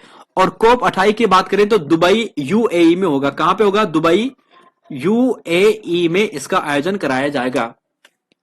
क्वेश्चन नंबर यहां पर है 82, और अंतरराष्ट्रीय संस्था WF प्रकृति, जो WWF है, इसका प्रतीक चिन्ह कौन सा है, WWF आपने देखा होगा कहीं पर, तो राइट आंसर है ऑप्शन नंबर बी, यानी महाकाय पांडा होता है। यहां पर देखिए दोस्तों ये है ना, ये वाला पांडा है जो यहां पर आप देख रहे होंगे, तो ये इसका सही है। भारत का सर्वोच्च नागरिक पुरस्कार है भारत रत्न, ये तो बिल्कुल सरल है। 84, 85, 86 सुदूर संवेदन तकनीक में किसका प्रयोग होता है, तो ये होता है चुंबकीय तरंगों का। झूम क्या है जरा बताएगा, झूम क्या है, झूम 85 का झूम है, यह है कृषि पद्धति। जिस पदार्थों में मुक्त इलेक्ट्रॉन होते हैं और कम प्रतिरोध होता है वो कहलाता है, तो देखिए दोस्तों उसे कहते हैं चालक। देखिए चालक का मतलब होता है, इसे इंग्लिश में कहते हैं कंडक्टर। कंडक्टर यहाँ भी जो रेजिस्टेंस होता है ये बहुत कम होता है, यानी प्रतिरोध कम होता है। कुचालक की बात करें तो मुक्त इलेक्ट्रॉन यहां पर नहीं होते हैं, और अर्धचालक की बात करें तो मुक्त इलेक्ट्रॉन की संख्या यहां पर बहुत कम होती है। सिलिकॉन और जर्मेनियम, सिलिकॉन और जर्मेनियम, ये दो बहुत प्रसिद्ध एग्जाम्पल है अर्धचालक के। इसके अलावा कार्बन भी है, लेकिन फिर भी जर्मेनियम, सिलिकॉन, कार्बन ये अर्धचालक के एग्जाम्पल है। सबसे ज्यादा प्रयोग सिलिकॉन का किया जाता है। 87, 88, 89, 90, 91। प्रकाश की गति अधिकतम कहां पर होती है? देखिए ये यूकेपीएससी थोड़ा साइंस के क्वेश्चन में पूछ रहा है, बेसिक साइंस के क्वेश्चन। तो प्रकाश की गति सर्वाधिक होती है वैक्यूम में, यानी निर्वात में होती है। किस जंतु को भूमि कृषक का जोत कहते हैं? तो भूमि का कृषक जोतने वाला कौन सा होता है? तो देखिए किसानों का मित्र किसे कहते हैं? केंचुआ को कहते हैं। ऑप्शन ए यहां पर सही होगा। स्कर्वी रोग, स्कर्वी रोग होता है, जी हां, ये विटामिन सी से होता है। पशुओं में कृत्रिम गर्भाधान के लिए प्रयुक्त शुक्राणुओं को संग्रहित किया जाता है। तो संग्रहित कहां पर किया जाएगा? संग्रहित किया जाता है जो सबसे ज्यादा ठंडा रखे। सबसे ज्यादा ठंडा कहां पे होता है? लिक्विड नाइट्रोजन में होता है। ऑप्शन नंबर ए सही होगा। और रासायनिक ग्रुप में सेलुलोज संबंधित है, तो यह होता है दोस्तों ऑप्शन नंबर ए यानी शर्करा।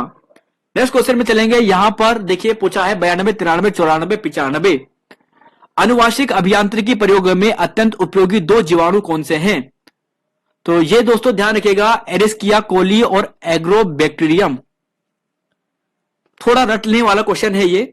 अनुवांशिक अभियांत्रिकी में जो जेनेटिक्स यहां पर इंजीनियरिंग होती है, वहां पर जो दो महत्वपूर्ण जो बैक्टीरिया हैं वो कौन से हैं? एक है एस्चेरिचिया कोली और यहां पर ध्यान रखिए एग्रोबैक्टीरिया। देखिए एक यहां पे ऐसा रखना है, एक है विराट कोहली, एक हो गया कोहली है ना कोहली, तो विराट कोहली है एक, और दूसरा है एग्रोबैक्टीरियम। ठीक है, एग्रोबैक्टीरियम।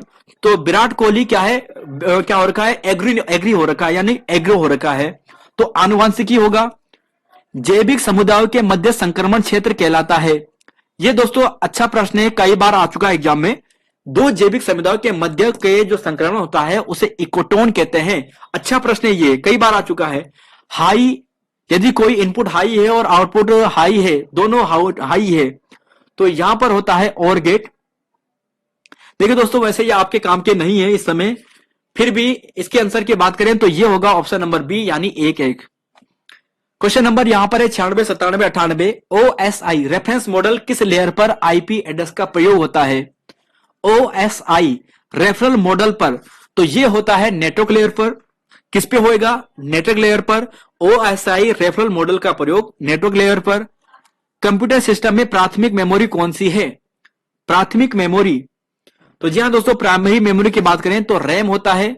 और रैम की बात करते हैं तो रैम में दोस्तों रैंडम एक्सेस मेमोरी है ना। तो यहां पर क्या होता है कि इसका डाटा चला जाता है, जैसे लाइट चली जाती है तो उसका डाटा चली जाती है, तो इसलिए इसे वोलेटाइल मेमोरी भी कहते हैं। क्या कहते हैं? Volatile memory. तो वोलेटाइल मेमोरी कौन सी है? रैम है, रैंडम एक्सेस मेमोरी है। ROM read only memory, non volatile memory है। तो ध्यान रखिएगा यहां पर इस चीज को, रैम की बात करें तो स्थायी मेमोरी है, नॉन वोलेटाइल मेमोरी है।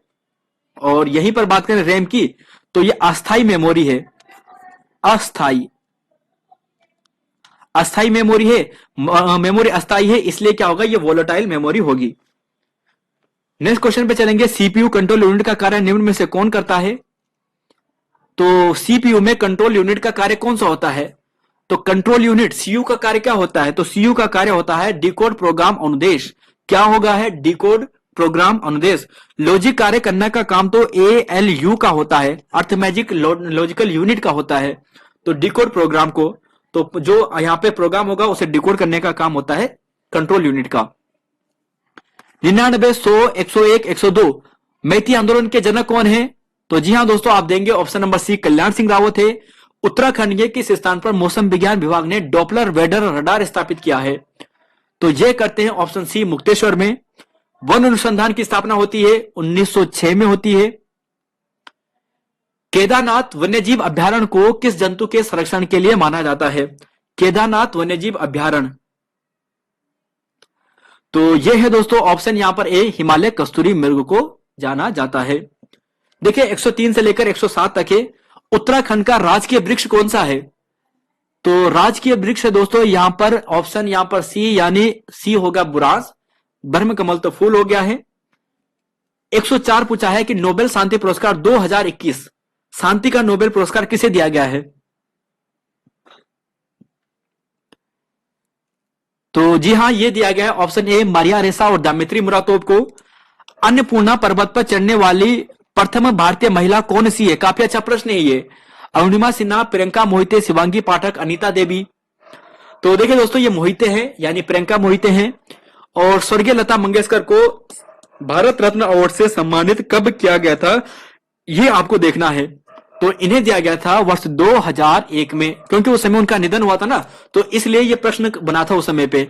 और यहीं पर बात करें मिताली एक्सप्रेस की, तो यह है दोस्तों ऑप्शन बी, यानी जलपाईगुड़ी में। ध्यान रखना, ढाका को न्यू जलपाईगुड़ी से ये जोड़ने का कार्य करती है। 108, 109, 110 पे चलेंगे, लेकिन पहले यहां पर देखिए नोबेल पुरस्कार 2021 के हैं। शांति में रेशा को, मारिया रेशा को और दामरी मुरातोव को 2021 का ये। डेविड जूलियस अडम पाउटियम चिकित्सा में दिया जाता है। अब्दुल रजा गुरनान को साहित्य में दिया जाता है। और रसायन का जो प्रश्न आपको पूछा गया था, बेंजामिन और मैकमिलन को दिया जाता है। देखिए दोस्तों, ये है 2021 के, लेकिन आपको 2022 के अब याद करने हैं। ध्यान से सुनिए, इन सभी को अभी याद कीजिए।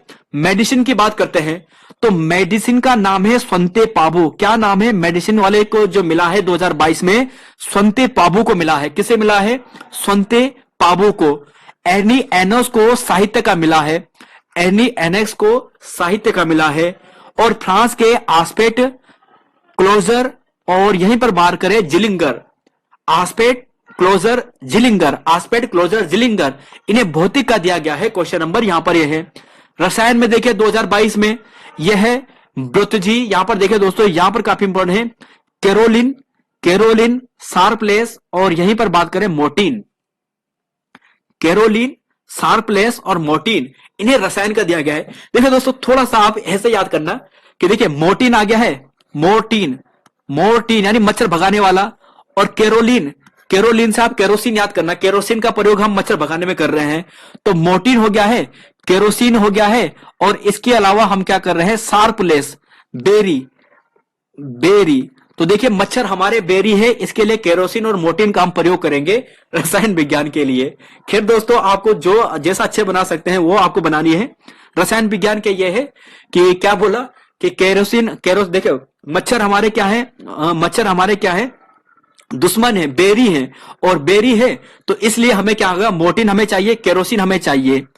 और ये रसायन विज्ञान के लिए है। अर्थशास्त्र की बात करें तो यहां पर देखिए इनका नाम है बनार्के, डगलस, और यहीं पर बात करें हैं ये है डायबगिंग। और शांति में दोस्तों, ये इनका नाम काफी इंपॉर्टेंट है, ये ब्लैत्सकी है। इसके अलावा मेमोरियल को मिला है सेंटर फॉर लिबर्टीज के लिए, ये 2022 के हैं। चलेंगे यहां पर 108, 109, 110। The world beneath hit feet, यह पुस्तक किसकी जीवनी पर आधारित है? तो क्वेश्चन नंबर 108 है, the world beneath hit fridge his feet, his feet. तो यह है दोस्तों गोपी चंद, गोपी चंद।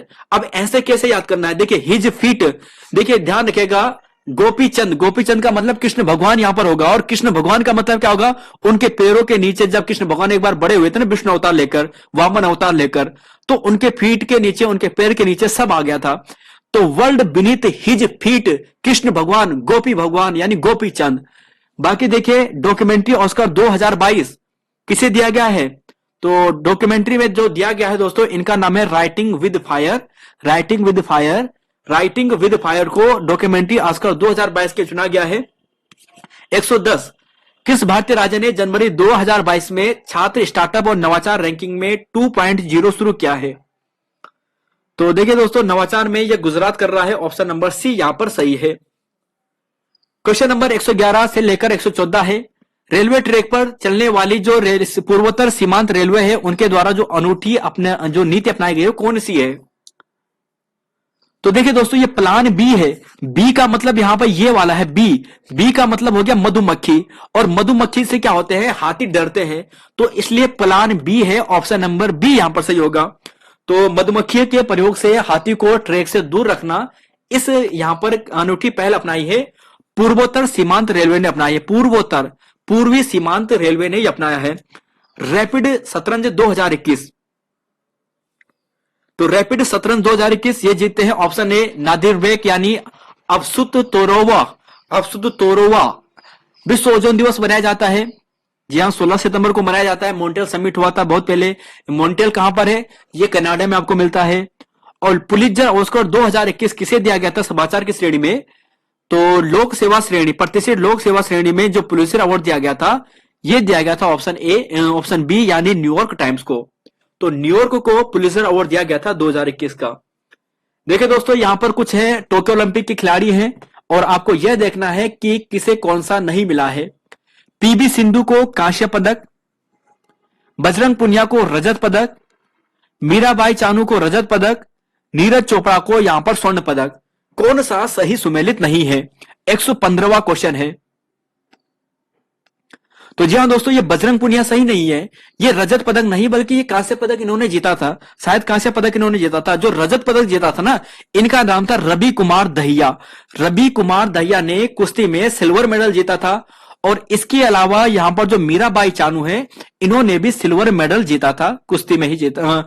मीराबाई चानू ने वेट लिफ्टिंग में जीता था। नीरज चोपड़ा ने 87 मीटर फेंका था, भाल में फेंका था। भारत की रैंक 48 है, 4-8, भारत की रैंक 4-8। अब देखिए कैसे याद करना। देखिए अभी आपने देखा था जो कॉमनवेल्थ हुआ ना, कॉमनवेल्थ में भारत की रैंक है 4, क्या है 4, और जो ओलंपिक है इसका डबल है, तो 4-8, 4-8। कॉमनवेल्थ में 4 और ओलंपिक में 4-8। तो समझ गए ना दोस्तों, 4 कॉमनवेल्थ में भारत की रैंक है और ओलंपिक जो है वो सबसे टफ है, तो इसका डबल होगा, यानी उसके डबल से इधर बढ़ा दो, से 4 को +4 और कर दो यानी 8 हो जाएगा। तो 48 में रैंक है यहां पे भारत की। टोटल 7 मेडल, जिसमें से 1 gold, 2 silver, 4 bronze. Major Dhyan Chand खेल विश्वविद्यालय स्थापना कहां पे हो रहा है? तो जी हां, ये मेरठ में हो रहा है। कहां पे हो रहा है? मेरठ में हो रहा है। और अप्सा की बात करते हैं तो देखिए अप्सा एक्ट 1958 में लाया जाता है और हाल ही में 2020 में समाप्त करने की घोषित किया गया था। ये बात की गई थी 6 महीने के लिए आसान क्षेत्र घोषित किया गया था नागालैंड को। 118 पे क्वेश्चन देखिए, यहां पर क्या है कि रेलवे स्टेशन को हाल ही में निजी क्षेत्र की सहभागिता के साथ एयरपोर्ट की तरह आधुनिक सुविधाओं वाला बनाया गया है। तो किस रेलवे स्टेशन को हाल ही में निजी क्षेत्र की सहभागिता के साथ? तो देखिए रानी कमलापति स्टेशन है। यह प्रश्न ऐसा बन चुका है कि इसका नाम चेंज हो रखा है, तो कमलापति स्टेशन चेंज हुआ है, भोपाल वाले जो यहां पर रेलवे स्टेशन था, ध्यान रखिएगा। अब देखिए कुछ हाल ही में नाम परिवर्तित हुए हैं। चिप्पी हवाई अड्डा, चिप्पी, इसका नाम हो गया है बैरिस्टर नाथ। दौलताबाद का नाम अब हो गया है देवीगिरी। राजपथ का नाम हो गया है कर्तव्य पथ। पूछा जाएगा कि राजपथ का नया नाम कर्तव्य पथ, दौलताबाद किला का नया नाम देवगिरी। चिप्पी की बात करते हैं तो बैरिस्टर नाथ पाई हवाई अड्डे महाराष्ट्र में आपको मिलेगा। किबुथु सेना शिविर अरुणाचल प्रदेश में है, इसका नाम अब जनरल बिपिन चंद्र जी के नाम पर रखा दिया गया है। चंडीगढ़ हवाई अड्डे का नाम शहीद भगत सिंह के नाम पर रखा गया है और लिसेस्टर क्रिकेट ग्राउंड का नाम किसके नाम पर रखा गया है? सुनील गावस्कर के नाम पर। जो इंग्लैंड में एक यहां पर ग्राउंड है Leicester cricket ground, Sunil Gavaskar के नाम पर यहां पर रख दिया गया है। देखिए दोस्तों 119 है और पूछा गया है और इसका आंसर आपने देख भी लिया है, ये थोड़ा जल्दीबाजी में हो गया ये देखिए, फिर भी देख लीजिए। गूगल की बात करते हैं तो गूगल के है सुंदर पिचोई, माइक्रोसॉफ्ट का है सत्य नडेला, ट्विटर की बात करें हैं पराग अग्रवाल। देखिए ट्विटर की बात करते हैं तो पराग अग्रवाल और एडोबे की बात करते हैं शांतनु नारायण।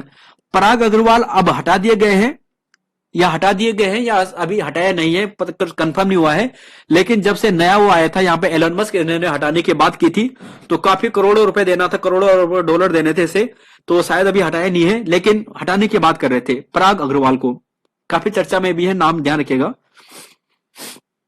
120-21-22 नवंबर 2021 में प्रधानमंत्री श्री नरेंद्र मोदी ने एशिया के सबसे बड़े हवाई अड्डे का शिलान्यास कहां पे किया है? तो सबसे बड़ा एशिया का हवाई अड्डा कौन सा है? जेवर हवाई अड्डा है, ऑप्शन ए यहां पर सही है। गंगा सागर मेला, देखिए गंगा सागर अभी पूछा गया था, किसी ने जो लूनी नदी थी ना, किसी ने लूनी नदी को गंगा सागर में डुबो दिया था, तो लूनी नदी गंगा सागर तो आपको यहां पर मिलेगा पश्चिम बंगाल में, और कहा लूनी नदी यहां पे राजस्थान की ओर, तो राजस्थान से आप सीधा पश्चिम बंगाल में ले गए हैं, तो ध्यान रखिएगा पश्चिम बंगाल यहां पर है। 122 है, अभी आया था ना कि लोनी नदी कहां पर बहती है, किसी ने मन्नार की खाड़ी में गिराया था और किसी ने गंगा सागर में गिराया था, किसी ने पता नहीं कहां कहां गिराया था, कोई होंगे जिन्होंने कहां पे गिराया था, अरब सागर में गिराया था। तो खैर जिन्होंने भी अरब सागर में लोनी नदी को गिराया था वो सही थे, और बाकी जिन्होंने भी गंगा सागर में गिराया था, मन्नार की खाड़ी में गिराया था, उन्होंने बहुत गलत काम किया है। 122वां सर्वश्रेष्ठ चलचित्र ड्रामा के लिए गोल्डन ग्लोब अवार्ड किसने जीता है? तो राइट आंसर है दोस्तों 122 का द पावर ऑफ डॉग। अब देखिए दोस्तों, इन प्रश्नों को दोस्तों हम आपको एक बार रिवाइज करवा चुके हैं, एक बार फिर से आपको याद कराना चाहते हैं। देखिए दोस्तों, ऑस्कर अवार्ड की बात करते हैं 2022 की। सर्वश्रेष्ठ फिल्म जो नाम मिला है ये मिला है कोडा को। सर्वश्रेष्ठ फिल्म का जो ऑस्कर मिला है ये कोडा को मिला है, जिसके डायरेक्टर है सियान हेडर। कौन है? सियान हेडर। बेस्ट अभिनेता है, इनका नाम है विल स्मिथ, किंग रिचर्ड के लिए। ठीक है, अब देखिए यहां पर है बेस्ट अभिनेत्री, इनका नाम है चेस्टन जेसिका चेस्टन। और the eyes of Tammy Faye के लिए दिया गया है। बेस्ट डायरेक्टर है जैन कैंपिनियन। देखिए दोस्तों, ये इंपॉर्टेंट है। जैन कैंपिनियन की बात करें तो इन्हें बाफ्टा अवार्ड भी दिया गया है, और द पावर डॉग की बात करें इसके ऑस्कर अवार्ड भी मिला है, और बेस्ट फिल्म का अवार्ड भी इसी मिला है। बाफ्टा में भी मिला है, ऑस्कर में भी मिला है। और बाकी कान फिल्म की बात करें तो कान तो खैर अगर आप याद ना भी करें तो उतना चल जाएगा, लेकिन फिर भी जरा इस चीज को ध्यान रखिएगा, जो बेस्ट डायरेक्टर है Jane Campion, the power of the dog movie के लिए दिया गया है, जो आपको पूछा गया है बेस्ट फिल्म के लिए, है ना। यहां पर क्या पूछा था, यहां पे प्रश्न क्या था, ये गोल्डन ग्लोब अवार्ड था। तो गोल्डन ग्लोब अवार्ड जीता था डॉग पावर द उसने। और अभी हाल ही में गोल्डन जो ग्लोब अवार्ड है इसके भी अनाउंस हुए हैं दोस्तों, यह भी जरूर याद कीजिएगा। लेकिन एक नाटो नाम है जो यहाँ पे आरआर मूवी का है, तो उन्होंने भी दोस्तों यहाँ पे जीता है इस बार, पहली बार इतिहास में। 123 का आंसर देखना है, भरतनाट्यम कथक। देखिए कथक कहां पे होता है? कथक होता है उत्तर प्रदेश में। कुचिपुड़ी पूरी आधी खानी है मतलब आंध्र प्रदेश में। मोहिनी अट्टम केरल में। और यहीं पर बात करें कौन सा बचा है यहाँ पे, भरतनाट्यम। तो भरतनाट्यम ट पहले ही आ गया है, यानी तमिलनाडु में आ गया है। तो यानी दोस्तों यहां पर सी आंसर आएगा, देख लीजिएगा। 124, 25, 26, 27, 28, 29, तो 7-8 प्रश्न एक साथ आ चुके हैं। ऋग्वेद में सर्वाधिक किस मंत्र किस देवता को समर्पित है? तो यह है दोस्तों ऑप्शन बी, इंद्र भगवान को। जैन परिषद की बात करते हैं तो जैन परिषद सबसे पहले पाटलिपुत्र में होती है। कब होती है? पाटलिपुत्र में। स्थूल भद्र यहां पर अध्यक्ष होते हैं। दूसरी समिति होती है दोस्तों वल्लभी में। और इस समिति की बात करते हैं, वल्लभी यानी गुजरात में होती है, गुजरात। और इसके जो अध्यक्ष होते हैं ये होते हैं क्षमा शर्मण। अब देखिए दोस्तों, पहला होता है पाटलिपुत्र में स्थूलभद्र अध्यक्ष होते हैं। दूसरा होता है वल्लभी गुजरात में, क्षमा शर्मण यहां पर इसके अध्यक्ष होते हैं। नाटक हर्षवर्धन द्वारा रचित है, तो दोस्तों यहां पर है प्रियदर्शी का, ऑप्शन डी यहां पर सही होगा। और हर्षचरित कादंबरी बाणभट्ट की रचना है, देवी चंद्रगुप्तम, तो ये शायद कालिदास जी की है। क्वेश्चन नंबर 127, कौन सा राजवंश महिला शासक रुद्रमा देवी से संबंधित है? तो रुद्रमा देवी दोस्तों यहां पर है काकतीय वंश से।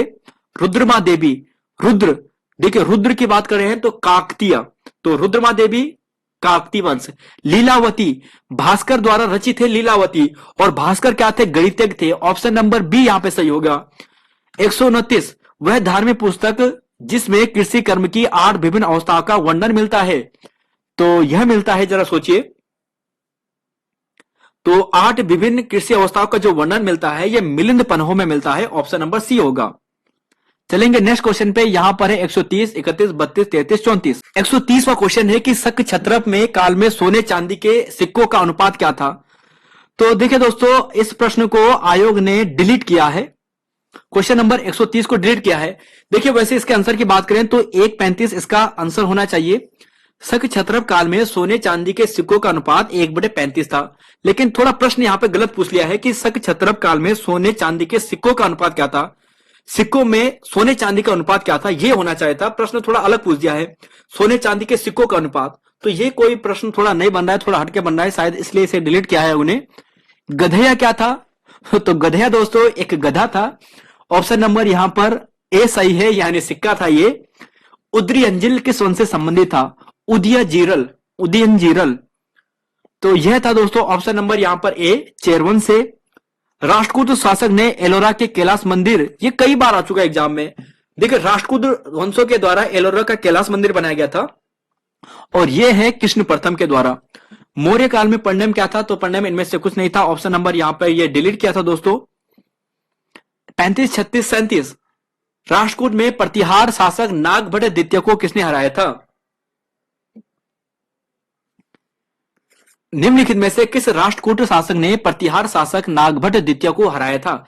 किसे हराया था? तो यह हराया था, ऑप्शन नंबर यहां पर है, जी हां दोस्तों, गोविंद तृतीय को इसने हराया था। देखिए एक बार फिर से याद कर लीजिए, थोड़ा यहां पर थोड़ा अच्छा है कि राष्ट्रकूट शासक था नागभट्ट सेकंड, इसने गोविंद तृतीय को हराया था। ठीक है, राष्ट्रकूट शासक ने प्रतिहार शासक जो नागभट्ट द्वितीय को हराया था वो था गोविंद तृतीय। तो गोविंद तृतीय राष्ट्रकूट शासक था, इसने नागभट्ट द्वितीय को हराया था। हजार दिनारी Malik Kafur, option number B होगा। किसका था ये? इसका नाम था ये अलाउद्दीन खिलजी का। क्वेश्चन नंबर 137 की बात करते हैं कि इल्तुतमिश का प्रतिद्वंदी नहीं था।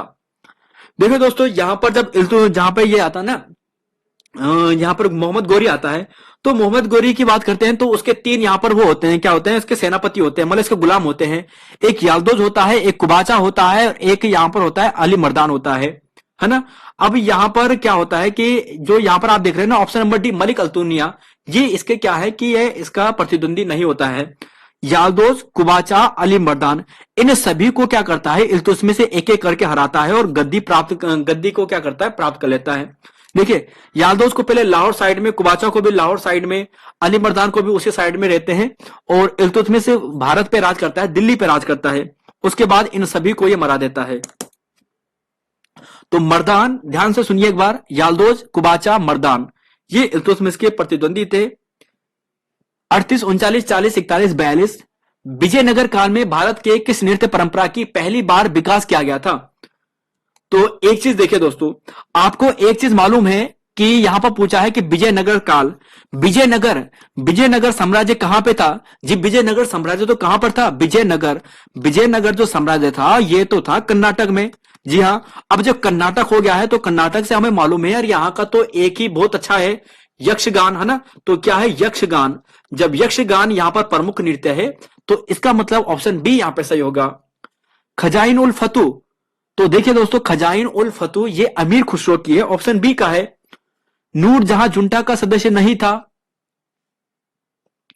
तो नूरजहां जुंटा का जो सदस्य नहीं था तो यह था दोस्तों, ऑप्शन नंबर यहां पर है सी, महताब खान। क्या है, ऑप्शन नंबर सी यानी महताब खान। तो ऑप्शन सी यहां पर सही होगा। देखिए एतमादुल्ला का किला तो नूरजहां, एतमादुल्ला का किला भी काफी प्रसिद्ध है, शायद नूरजहां ने ही यह बनाया था। बाकी आसफ खान, खुर्रम, नूरजहां जुंटा के सदस्य थे। कैबिनेट मिशन का सदस्य नहीं था। देखिए ये कब आते हैं, ये आते हैं 1946 में, और इसके सदस्य नहीं थे तो यहां पर जो साइमन था ये नहीं था। पैंथिंग लोरेस इसके अध्यक्ष होते हैं। एविज अलेक्जेंडर सर स्टोफर्ड क्रिप्स ये इसके सदस्य होते हैं। वित्तीय विकेंद्रीकरण को किसने प्रारंभ किया था? तो यह किया था दोस्तों, ऑप्शन नंबर है यहां पर डी यानी लॉर्ड मेयो ने। देखते हैं यहां पर 43 से लेकर 47 तक है कि गंगाराम खीमादेव दो भाई आंदोलन में शहीद हुए थे।